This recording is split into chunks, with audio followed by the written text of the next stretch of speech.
The perfect crispy wonton has the exact magical balance of crispy outside and juicy, bouncy inside. I'm gonna show you the classic way of making this at home.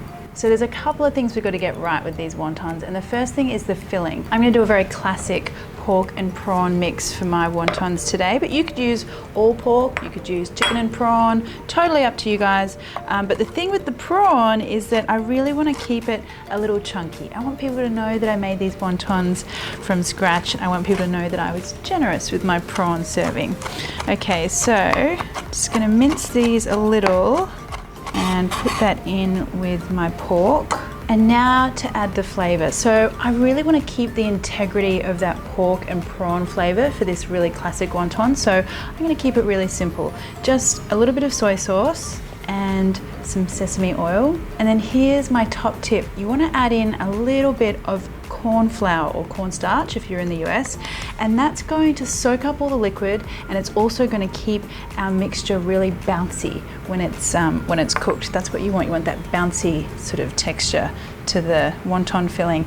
And then I want some salt. Now a really good decent pinch of salt here, because that's actually going to bring out the sweetness in the prawns. And then finally just a little dash of pepper. Now the other secret to getting this wonton filling super bouncy and the perfect texture is simply a little bit of elbow grease. Just want to stir this and keep stirring. I use chopsticks because I just think it is easier, but fork or spoon will do.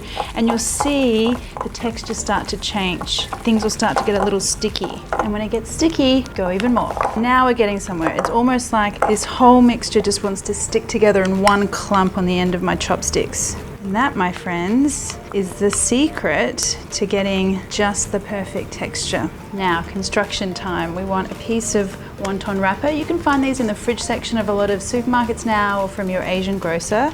And the easiest way to do this is not with a spoon, but actually with a butter knife. Spread that on there. You want to just moisten the edges with a little bit of water and fold that over. First fold is the important one. This is the one where you get all the air out. Be a little patient here. Get all that air out. Air pockets will mean wonton explosions, which we don't want. And then just wet the edges, bring the 2 points together, and you have that classic wonton shape.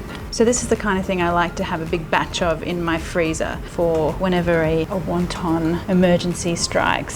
So if you're freezing these, just put them out onto a tray, pop them in the freezer, and then once they're nice and firm, just put them into a Ziploc bag and store them in there until you're ready to cook them, and you just cook them from frozen. Now we get to the part where we get all crispy and stuff. So the oil is hot, and I'm just gonna be careful, just gently slide these little guys into the oil. Do this in batches because you don't want that oil temperature to drop too low. That will keep everything nice and crispy. And then I always find, especially when you're deep frying at home in more of a shallow vessel than you would in, say, a restaurant, that one of the key tips is to keep everything moving. Keep it flipping over to make sure you don't get any burnt spots or dark spots on any of your particular little guys in there. Once they're a nice golden brown color, just take them out and drain them on some paper towel.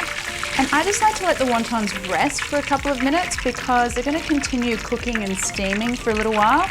And plus you don't want your guests to burn their fingers. Okay, now to serve these up, I just want to pop them out onto a plate. So for the sauce here, you've got quite a few options. You could use a straight out sweet chili sauce. I actually have a homemade Chinese plum sauce, which adds the most amazing, beautiful spiced flavor to these wontons. So you can find the recipe for that on my YouTube channel if you're interested. I'm going to use that one, and then I just want a nice little sprinkling of greenery, some spring onion. And let's just have a look and see what this is all about. So crunch, you can hear that, and then inside here you can see everything is bouncy and juicy and just the perfect amount of seasoning. Yum. These are going to go like a flash. I can just keep eating these, right?